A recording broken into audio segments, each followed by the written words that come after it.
Bom dia, irmãos, graças a paz. Amém. Louvado seja o nosso Deus. Celebramos ao Senhor por podermos iniciar a semana na sua casa, termos mais uma oportunidade de louvar a Deus, de cultuá-lo e de bendizer o seu santo e excelso nome. Amados, eu vou dar minha pregação, deixar aqui 5, 10 minutinhos finais para que os irmãos possam pegar a camiseta de missões que a gente vai usar hoje à noite no culto de abertura de missões com a irmã Alexandra, tá? Para quê? Para não esperar ainda passar a EBD, depois os irmãos querem ir embora, a gente vai estar lá na praça dando aula para os meninos, aí corre o risco do irmão não pegar. Então, eu vou deixar aqui 5, 10 minutinhos para que os irmãos possam fazer isso. Vamos abrir as nossas Bíblias no Evangelho de Lucas, capítulo de número 18. Evangelho de Lucas, capítulo de número 18.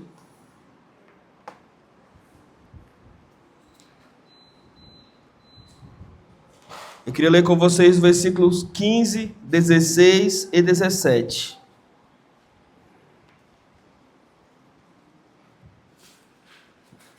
Evangelho de Lucas, capítulo de número 18, os versículos 15, 16 e 17. Enquanto os irmãos encontram, quem aqui é pai, sabe que uma das responsabilidades daquele que é progenitor, seja pai, seja a própria mãe, é educar os filhos com sabedoria, é ensiná-los as principais e primeiras verdades da vida. Mas uma coisa que é inegável também é o quanto a gente pode aprender enquanto cria os nossos filhos. O quanto eles nos ensinam e quando temos o coração aberto, o quanto a gente pode compreender daquilo que o Senhor faz na vida deles e que também nos abençoam, nos ensinam, nos mostram como ser uma melhor pessoa em todos os sentidos. Essa porção do texto que a gente vai ler é exatamente sobre isso, sobre como nós podemos aprender com as crianças. Veja aqui o que o texto diz. O povo também estava trazendo criancinhas para que Jesus tocasse nelas. Ao verem isso, os discípulos repreendiam aqueles que as tinham trazido. Mas Jesus chamou a si as crianças e disse: Deixem vir a mim as crianças, e não as impeçam, pois o reino de Deus pertence aos que são semelhantes a elas. Digo a verdade, quem não receber o reino de Deus como uma criança, nunca entrará nele. Amém? Oremos. Senhor nosso Deus, Pai, nós, ó Deus, carecemos de Ti e precisamos, ó Deus, da Tua ajuda agora. Ajuda para entender a Tua palavra. Ajuda, ó Deus, para, uma vez que essa palavra possa adentrar na nossa mente, ela, ó Deus, possa penetrar até o coração, o centro das nossas emoções, possa, ó Deus, mudar e transformar a nossa vida, a nossa forma de enxergar a vida, a nossa forma de viver, para que, ó Deus, tenhamos as características, tenhamos, ó Deus, as lições, mas tenhamos também, ó Deus, a prática de alguém que faz a Tua vontade, de alguém que aprendeu da Tua palavra, de alguém que vive para a Tua glória. Que o Senhor nos abençoe nesta tarefa, que o Senhor nos abençoe neste propósito. É a nossa oração no nome de Jesus. Amém. Então os irmãos veem que não é de hoje que as crianças não são tão queridas. As crianças eram levadas pelos pais para ter um contato com o mestre da época, Jesus, para terem uma aproximação com ele, e os adultos estavam a repreendendo. Mas não eram os adultos de fora, eram os adultos que andavam com Jesus, os próprios discípulos. Hoje é triste ver e perceber a quantidade de pessoas que optam por contrair um casamento, mas na mesma velocidade em que contraem um casamento, também optam por não querer ter filhos, por não multiplicarem, por não gostarem ou querer desejar ser pais, serem mães. Pessoas que trocam filhos por carreira profissional. Pessoas que trocam filhos por unidade do casal. Pessoas que trocam filhos por viagens. Porque não dá para conciliar os dois, ou um ou outro, na cabeça delas, é claro. O fato é que cada vez mais a gente tem percebido que as crianças têm ficado em segundo plano para uma sociedade que é extremamente egoísta e individualista. Mas são justamente essas crianças que o Senhor vai usar para nos ensinar, pelo menos, 4 lições desse texto, que eu consigo extrair.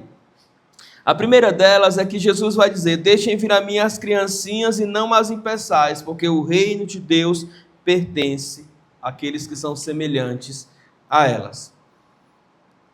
O reino de Deus não pertence a pessoas que fazem boas obras. O reino de Deus não pertence a pessoas religiosas. O reino de Deus não pertence a pessoas que fazem parte de uma ONG, pessoas que dão tudo de si e do que têm em prol dos outros. O reino de Deus pertence àqueles que reconhecem que são pecadores e que pela fé creem em Jesus Cristo, fazendo aquilo que nós chamamos de nascer de novo, e passam do status de criatura de Deus para filho de Deus. Não existe nada que os nossos filhos possam fazer para que nós os amemos mais. O momento de maior ternura, talvez, que a gente expressa para com o nosso filho é justamente quando ele não faz nada. Ele simplesmente saiu do ventre da mãe. Está ali ensanguentado, requerendo muitos cuidados, mas só de ouvir aquele choro, só de perceber que é um bebê saudável, o pai, que pode ser o mais turrão do mundo, se estiver lá na maternidade, se amolece. A mãe, essa nem se fala. Aí vem a anestesia, vem toda a pressão pós-parto, e ela está ali se acabando em lágrimas. Por quê? Porque é a alegria de ter um filho. Nós não pertencemos ao reino de Deus por méritos próprios, mas nós pertencemos ao reino de Deus porque pela fé nós somos feitos filhos de Deus. Nós nascemos de novo. E esse é o primeiro grande ensinamento desse texto, porque ele vai influenciar a maneira como nós devemos nos relacionar com Deus.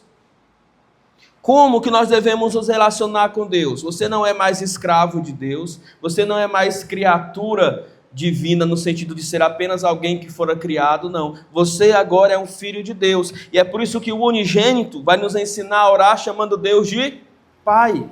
Aproximar-se com afeto, aproximar-se com carinho, com reverência sempre, mas sobretudo sem temor, porque nós estamos nos aproximando do nosso Pai. Então não viva num relacionamento com Deus como se você fosse um estranho, convidando a Deus para entrar na sua vida de vez em quando você se lembra, ou no fim de semana, quando você está aqui junto com os demais. Conviva como um filho, como uma filha, que todos os dias precisa trocar conversas, palavras, relacionamento com esse Deus. Esse é o desejo do Senhor, essa é a vontade. Foi por isso que Ele nos fez filhos. E é por isso que Jesus diz: ninguém entrará no reino de Deus se não se assemelhar a essas crianças, que são o quê? Filhas. Que são filhas. Tem pai, tem mãe. Você também tem um pai que tudo vê, que tudo sonda, que tudo pode, que tudo conhece e que está disposto a derramar graça, misericórdia, amor, perdão, relacionamento sobre a sua vida. Então não viva agindo como órfão, agindo como alguém que não tem com quem contar, agindo como alguém que é um estranho. Não. Você é filho de Deus, você é filha de Deus. Amém? Amém. A segunda lição que esse texto nos ensina é que a gente precisa ser como uma criança no aspecto da franqueza. Uma criança, ela ainda não aprendeu a fazer utilização de filtros sociais, que muitas vezes impedem da gente dizer tudo o que a gente quer. É só conversar com crianças. Vá no departamento infantil, as tias ali devem ouvir muitas histórias. E talvez agora eu vou colocar medo no coração do pai e da mãe, mas você que tem filho no departamento infantil, fique sossegado, porque certamente muitas coisas da sua casa, a sua criança já contou lá para as tias. Tia, papai fez isso. Tia, mamãe fez isso. Tia, essa semana na escola teve isso. Tia, é assim. Por quê? Porque eles são verdadeiros. Eles são francos, eles são honestos, eles dizem aquilo que literalmente está vindo ao seu coração, que está vindo à sua mente. E isso não é pecado. Pecado é fingir ser quem não é. É disfarçar o que está acontecendo. É negar a realidade. É fugir daquilo que tem sido a nossa vida. Então, diante de Deus, além de sermos filhos, nós precisamos agir com franqueza, com verdade.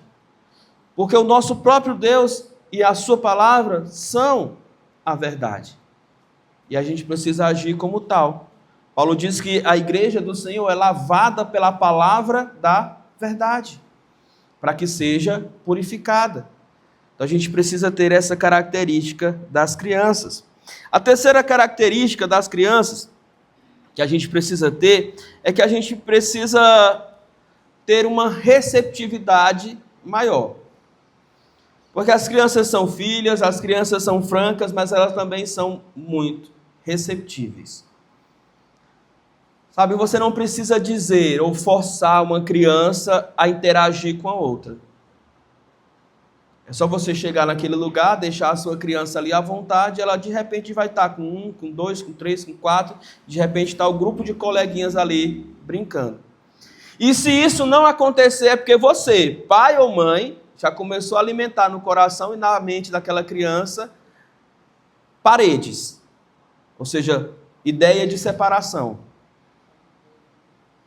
Porque a criança ela não tem racismo, ela não tem preconceito, ela não tem ideia de classe social, eu sou proletário, aquele outro ali é senhor. Ela não tem ideia de ideologia política, eu só brinco com quem for patriota, quem não é patriota eu não posso brincar, eu só brinco com quem defende a bandeira dessa cor, porque se não defender a bandeira dessa cor eu não posso brincar, eu só posso conversar sobre futebol se for com um palmeirense, porque ele vai me entender a dor de ter perdido o campeonato essa semana, porque se eu conversar com um corintiano ele vai mangar de mim, não vai dar... Não, a criança ela não tem isso, não tem. E a gente precisa preservar isso, e mais do que preservar nas nossas crianças, nós precisamos ser assim. Porque o mundo já tem coisas demais para nos separar, para nos dividir, para colocar entre cada um de nós. Mas a gente precisa de uma comunhão que é sincera e que é receptiva. Estender a mão, oferecer um ombro amigo, oferecer um braço aberto para um abraço, oferecer 2 ouvidos para ouvir uma história com atenção, oferecer um coração para acolher, mas, sobretudo, oferecer por meio dessa receptividade aquela que é a única coisa que pode mudar verdadeiramente nossas vidas, a fé no Evangelho de Jesus Cristo.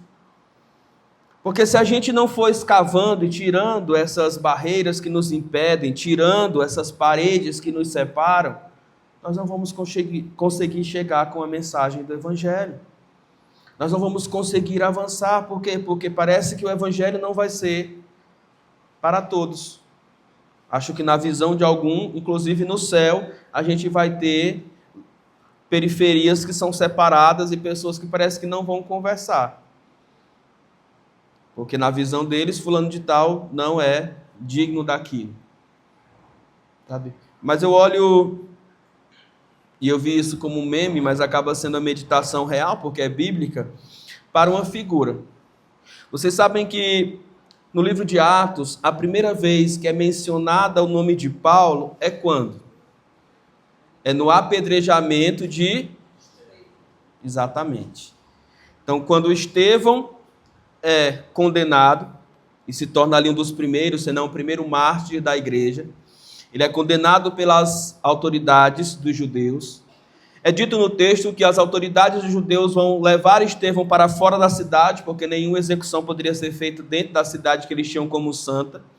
E aí alguns deles vão tirando as suas capas e colocando sob os cuidados de um certo Saulo, que tudo indica ser o próprio apóstolo Paulo.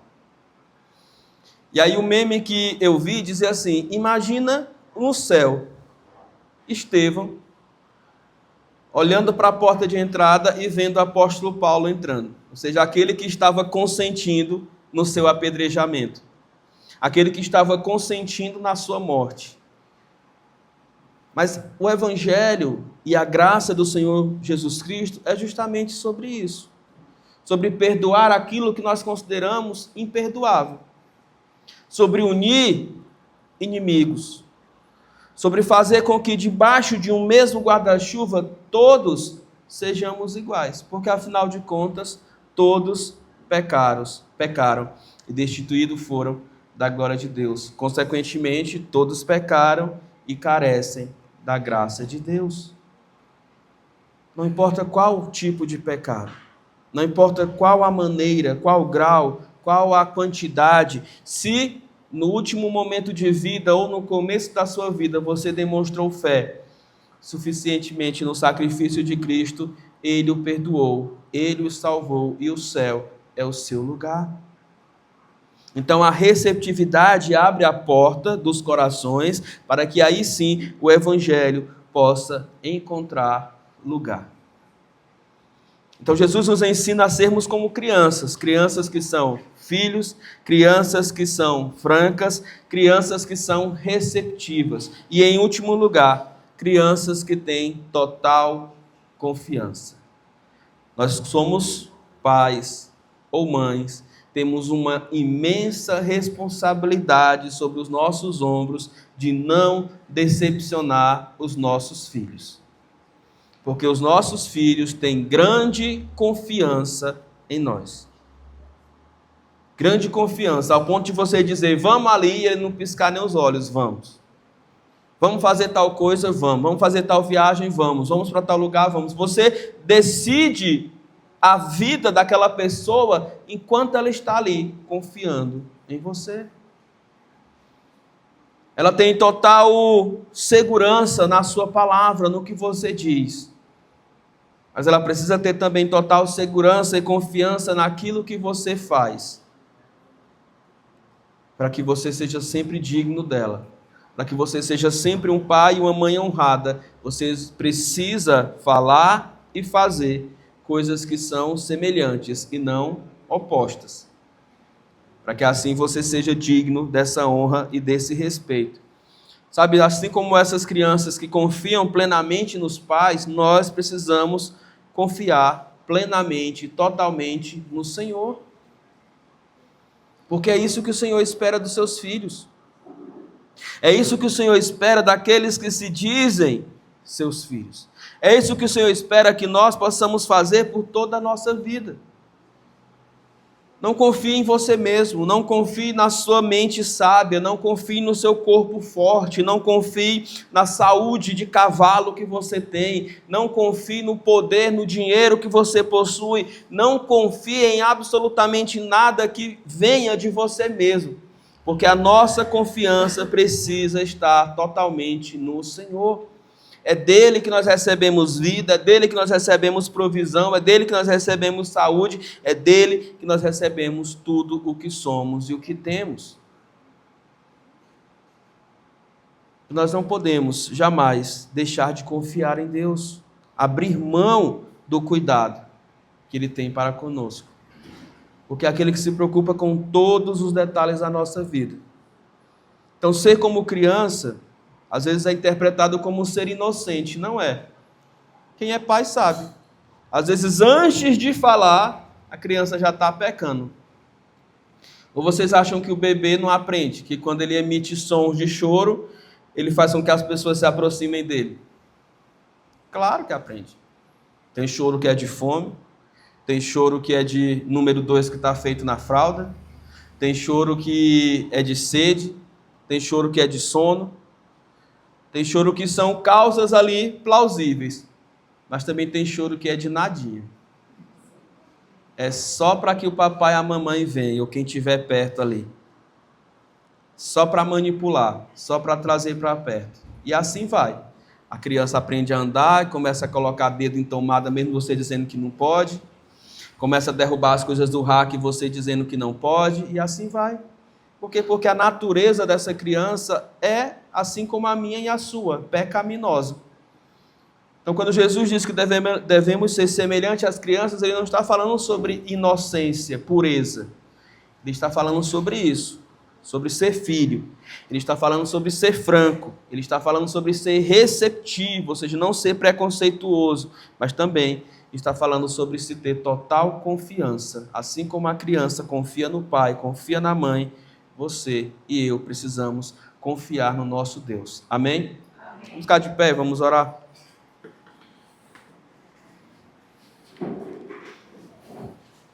Senhor, nosso Deus, nosso Pai, é um privilégio, ó Deus, podermos nos dirigir ao Senhor desta forma.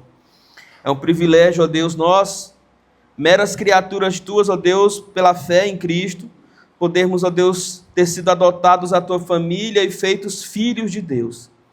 Muito obrigado, ó Deus, por este relacionamento, por este cuidado, por esta maneira como o Senhor tem nos abençoado, ó Deus, e Paulo vai dizer nas regiões celestiais, mas eu também digo, ó Deus, em todas as regiões, porque somos abençoados, ó Deus, aqui, somos abençoados no futuro, somos abençoados, ó Deus, no passado, porque todas as coisas que conosco, ó Deus, sucederam, aconteceram, ó Deus, serviram de lição, serviram para ser quem somos hoje, para que, ó Deus, confiados em Ti, possamos prosseguir a nossa vida, crentes, de que o Senhor é conosco, de que o Senhor nos perdoa a cada dia e o Senhor nos abençoa dia após dia. Crentes, ó Deus, de que, como a Tua palavra diz, onde o pecado se fez grande e abundante, a Tua graça transbordou, se fez superabundante. E nós Te louvamos, nós nos alegramos e queremos ser esses filhos que de alguma maneira trazem alegria ao Teu coração. Seja, ó Deus, por já terem confessado ao Teu unigênito como nosso Salvador, seja, ó Deus, por vivermos de forma verdadeira e franca, seja, ó Deus, por rompermos as barreiras que tentam nos separar e sermos receptivos, ou por vivermos, ó Deus, com plena e total confiança no Senhor. A nossa oração é para que o Senhor continue nos abençoando e sendo este Pai perfeito e maravilhoso que o Senhor é. Nós Te louvamos, nós oramos e nós agradecemos. No nome de Jesus, amém. Vou pedir os irmãos para sentar, a irmã Alexandra para trazer a trouxa, a sacola, para a gente poder